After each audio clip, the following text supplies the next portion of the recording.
welcome to Esegras Cozy Corner. I'm Esegras and I'm very glad you stopped by as we are talking about episode 11 and 12 of stronggirlnamsoon. I have a lot to say, but before we go anywhere, please like this video, share it with your friends, subscribe, hit the notification bell. Let's get started.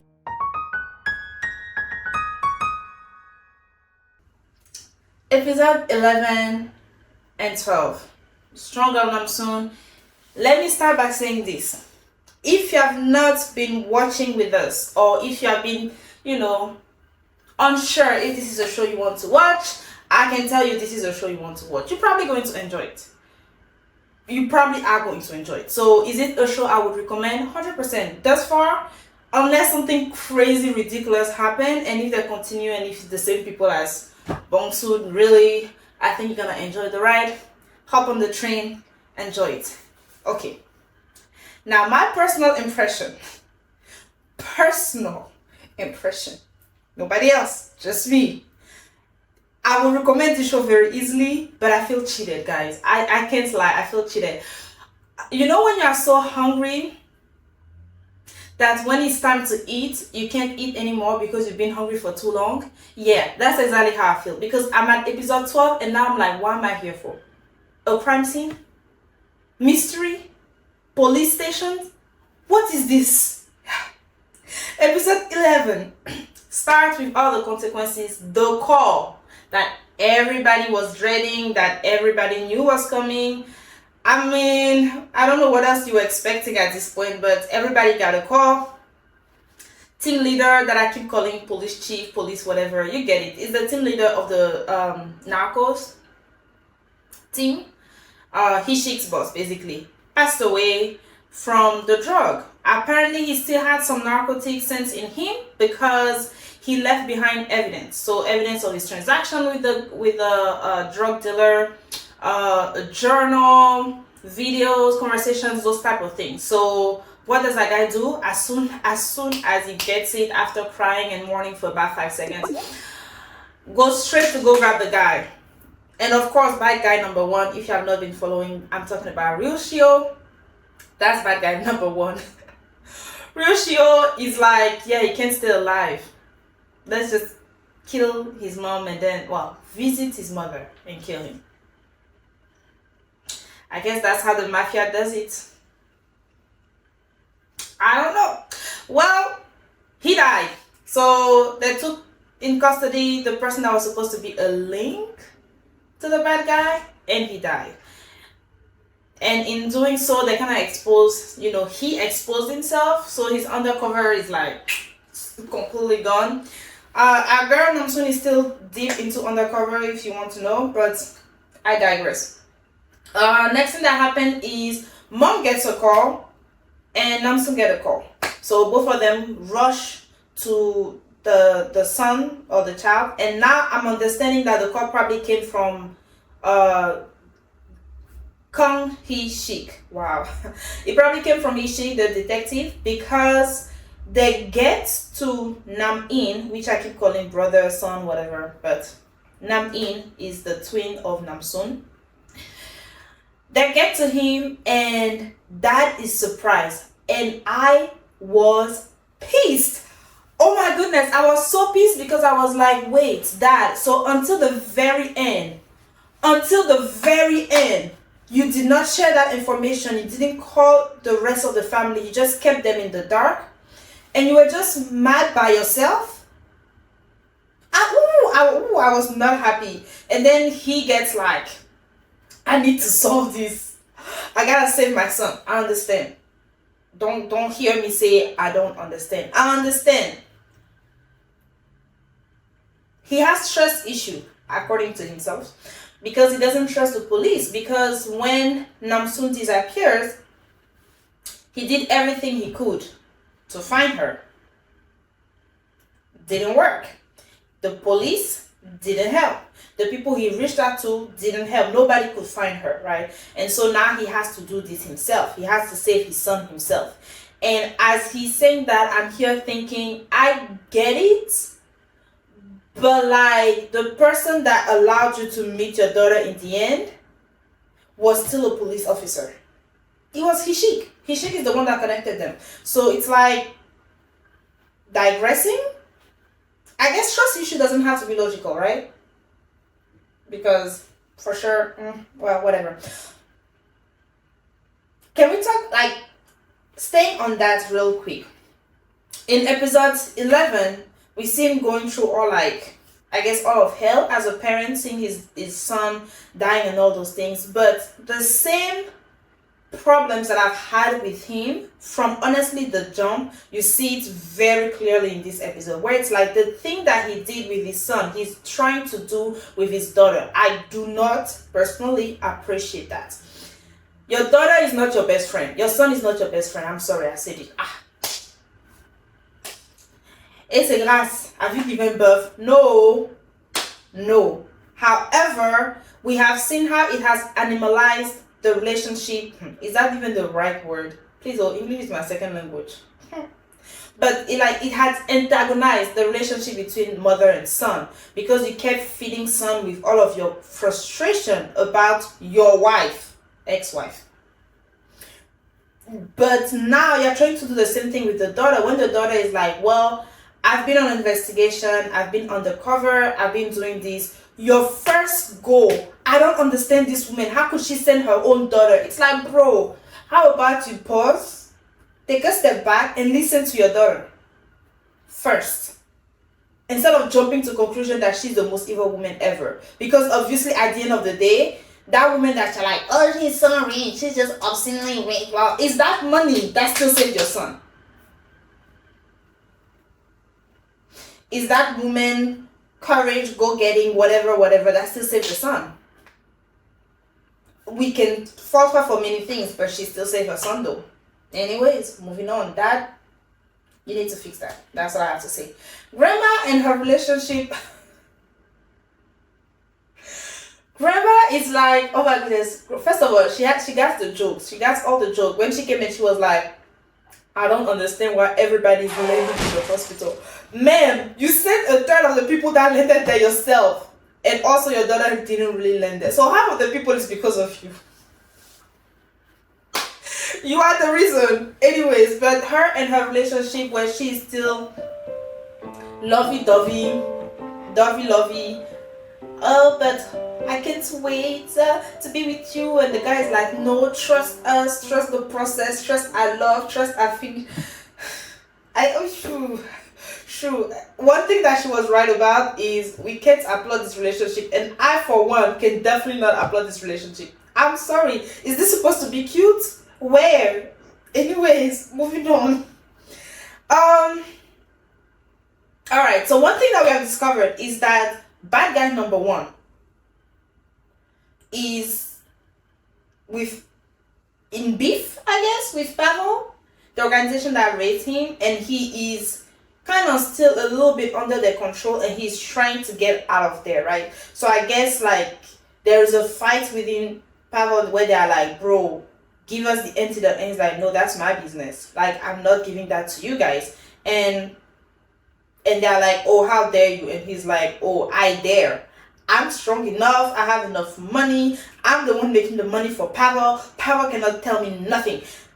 I was like, okay, so bad guys are fighting bad guys. We like that. This self-destroy, please. Self-destroy and let's get out of here. However, his obsession for Namsoon is now quickly turning in what most people will see as love. Let me put it this way. If you had removed the fact that we know he's a bad guy, if you had removed the fact that that guy can kill somebody, and then 5 minutes later, be like, can I be your friend?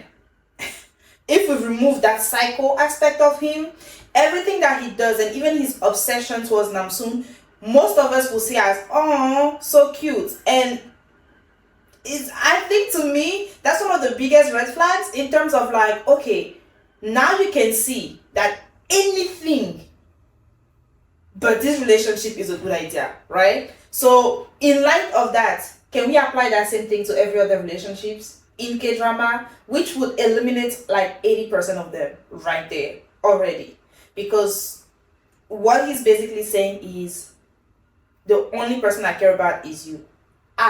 So you can kill everybody in the universe minus me.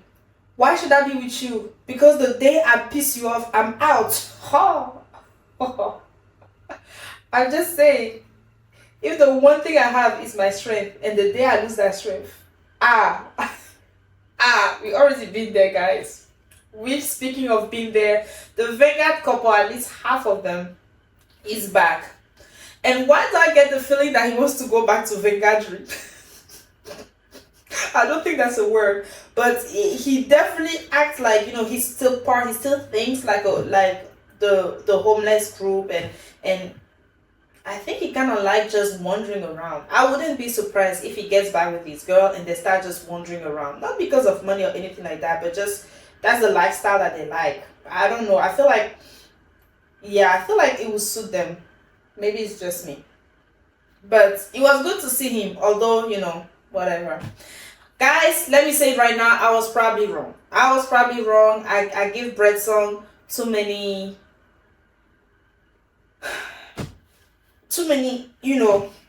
yeah, more than he deserves. I still think he's fishy. I still think he has something to do with Pavel. I don't think he's the big boss. At least at this point, I'm not picturing that. Picturing him almost like a comic relief in the show, where he's like, I know you love me, to the mother, dates me, and she's like, who is this stupid man? That's all I have to say about that.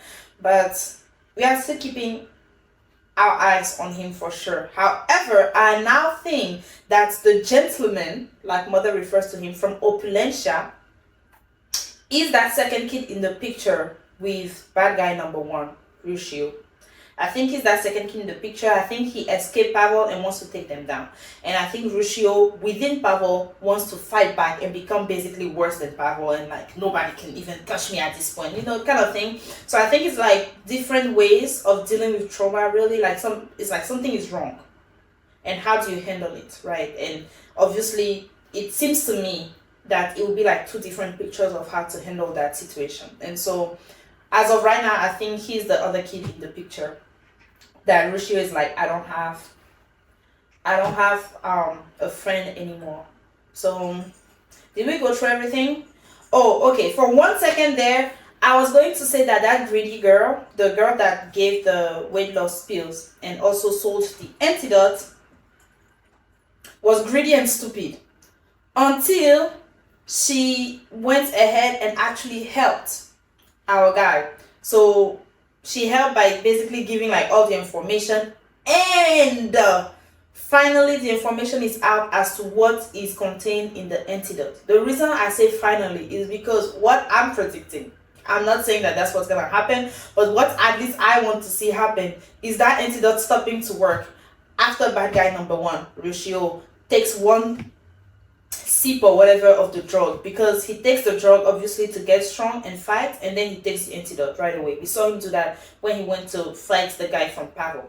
So he takes the drug, gets strong, does crazy things, lose control completely, and then takes the antidote to calm down. I want the antidote to stop working, because he needs to taste the same medicine that he's giving to other people. And according to his own word, death is the price to pay. I don't believe in double standard here. I don't agree to that. So if death is the price to pay, it's the price to pay for everybody. Please and thank you. All right, let's drink some water because it's a lot.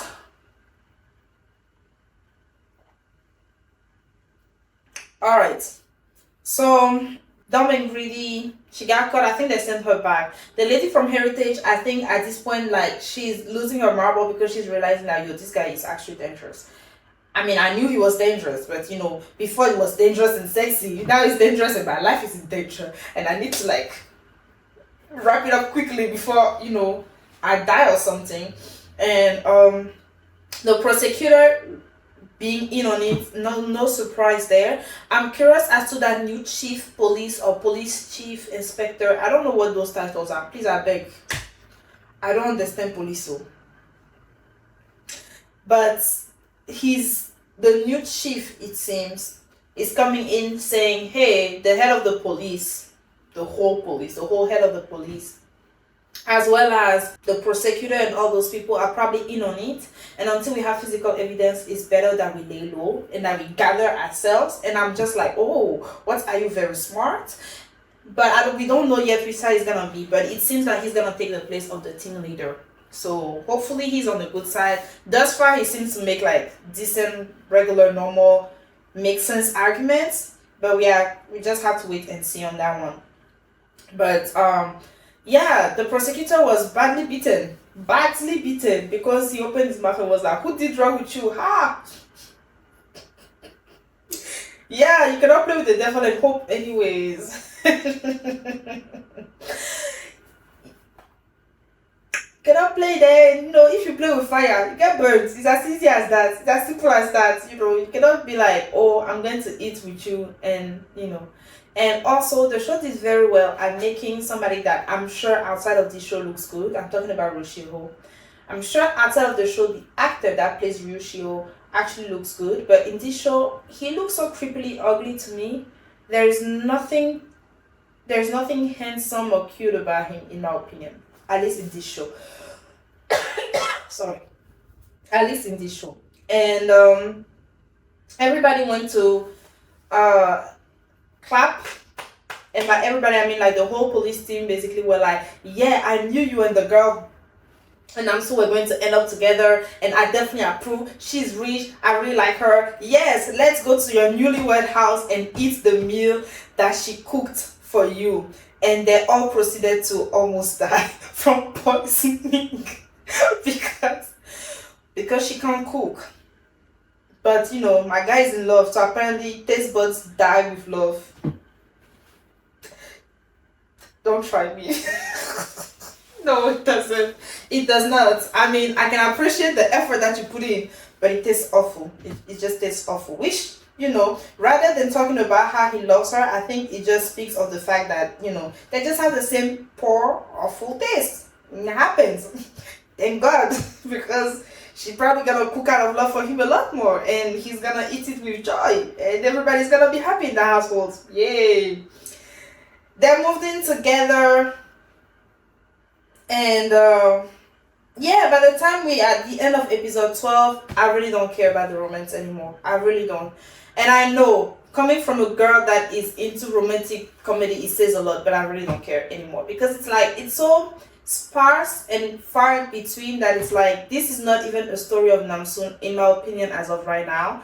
I mean, she's doing a great job being undercover and all those things, but she's much more undercover than she's anything else, that she has been anything else in this show. This is the story at best to me of the mother, and how, you know, her daughter and her her son-in-law kind of play in it and all those things. But it is really that story of, you know, of like bringing back justice in South Korea through the sheer power of the women of this lineage. I think that's really all the story is about at this point. I really don't care about the how can we get to episode 12? You guys are doing all kinds of you guys are doing all kinds of things minus getting together. And yes, people are gonna be like, but if they're already kissed and they're living together, are they not together? Sorry, the traditional me will tell you no, they're not together, they're just shacking up. Sorry.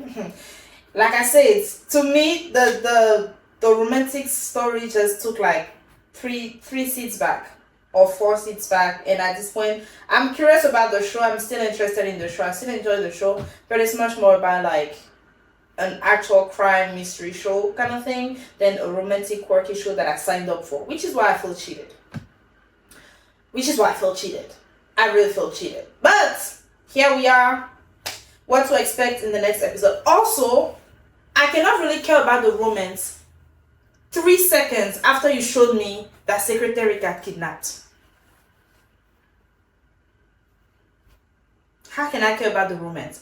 And I don't understand why Secretary was kicked out of the house, because at this point we already know she's next target for facts, you know, and she took a taxi. Like,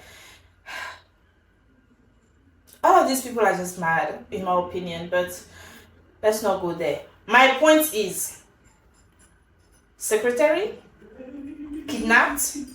3 seconds later, we see a loving couple being lovey-dovey on the bed. Do you think I care? Secretary got kidnapped. Can we go save her? And in the preview of the next episode, we don't see secretary. So is she going to disappear for a full episode and then we see her in 14? I don't know. We are coming close to the end, guys. It's only 13, 14, 15, 16. 4 episodes left. So 2 more weeks of this. And there is many answers I don't have yet. The only thing that I'm looking forward to, I guess, is daughter entering the lab and how that's gonna spike more trouble within Pavel organization. I really want them to self-destroy. I am here for it. And him being up and down talking about like, all I care about is you have to be on my side, and I'm talking about Rushio again. I'm like, bro, the rug is gonna be pulled swiftly from under your feet when you realize that, number one, she don't care for you. Number two, you told her about 1,000 times that you needed to kill her mom. Number three, she really don't care for you. She already has somebody else. And number four, she wants you down. She wants you down. It's gonna hurt. It's gonna hurt. And from the side of he's just a poor soul. No, he's not. Sorry. So yeah, there you have it. Episode 11 and 12. I probably didn't go into all the details. Please let me know what I forgot, what I didn't talk about in the comments. Let's chat, guys, because this is stressing me out and I don't know why. I already have like all of the school things and all the papers I need to go write. Okay, it's time for me to go write my papers. I love you guys. Thank you so much for stopping on this journey with me. And we are looking forward to Saturday when episode 13 is coming out on Netflix. Stronggirlnamsoon. Everything I did not sign up for, but still very enjoyable. I will see you guys. Bye.